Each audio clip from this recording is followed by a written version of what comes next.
As Jesus left the temple and was walking away, his disciples came up to him to point out its buildings. "Do you see all these things?" He replied, "Truly I tell you, not one stone here will be left on another. Everyone will be thrown down." While Jesus was sitting on the Mount of Olives, the disciples came to him privately. "Tell us," they said, "when will these things happen? And what will be the sign of your coming and of the end of the age?" Jesus answered, "See to it that no one deceives you. For many will come in my name, claiming, 'I am the Christ,' and will deceive many. You will hear of wars and rumors of wars, but see to it that you are not alarmed. These things must happen, but the end is still to come. Nation will rise against nation, and kingdom against kingdom. There will be famines and earthquakes in various places. All these are the beginning of birth pains. Then they will deliver you over to be persecuted and killed,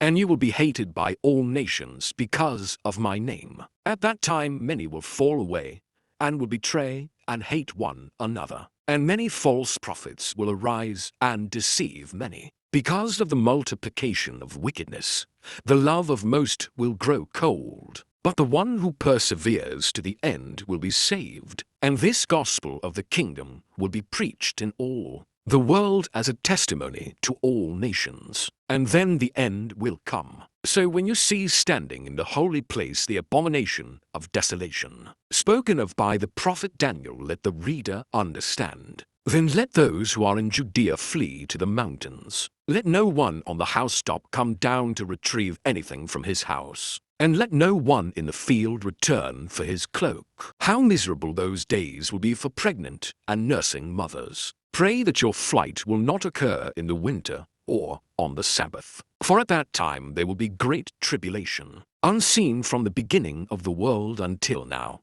and never to be seen again. If those days had not been cut short, nobody would be saved. But for the sake of the elect, those days will be cut short. At that time, if anyone says to you, 'Look, here is the Christ,' or 'There he is,' do not believe it. For false Christs and false prophets will appear and perform great signs and wonders to deceive even the elect. If that were possible, see, I have told you in advance. So if they tell you, 'There he is, in the wilderness,' do not go out, or 'Here he is, in the inner rooms,' do not believe it. For just as the lightning comes from the east and flashes as far as the west, so will be the coming of the Son of Man.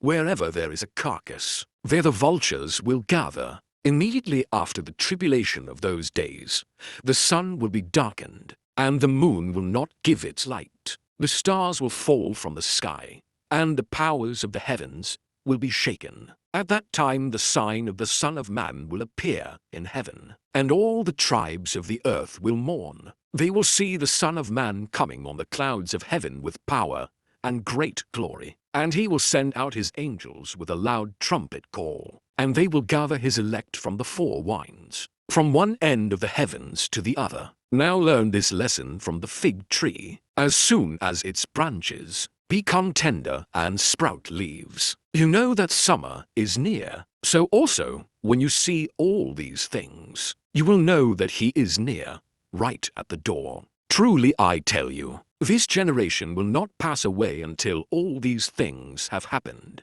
Heaven and earth will pass away, but my words will never pass away. No one knows about that day or hour, not even the angels in heaven, nor the Son, but only the Father. As it was in the days of Noah, so will it be at the coming of the Son of Man. For in the days before the flood, people were eating and drinking, marrying and giving in marriage, up to the day Noah entered the ark, and they were oblivious until the flood came and swept them all away. So will it be at the coming of the Son of Man. 2 men will be in the field.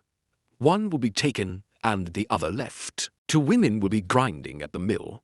One will be taken and the other left. Therefore keep watch, because you do not know the day on which your Lord will come. But understand this, if the homeowner had known in which watch of the night the thief was coming, he would have kept watch, and would not have let his house be broken into. For this reason, You also must be ready, because the Son of Man will come at an hour you do not expect. Who then is the faithful and wise servant, whom the master has put in charge of his household, to give the others their food at the proper time? Blessed is that servant whose master finds him doing so when he returns. Truly I tell you, he will put him in charge of all his possessions. But suppose that servant is wicked and says in his heart, "My master will be away a long time," and he begins to beat his fellow servants, and to eat and drink with drunkards. The master of that servant will come on a day he does not expect, and at an hour he does not anticipate. Then he will cut him to pieces and assign him a place with the hypocrites,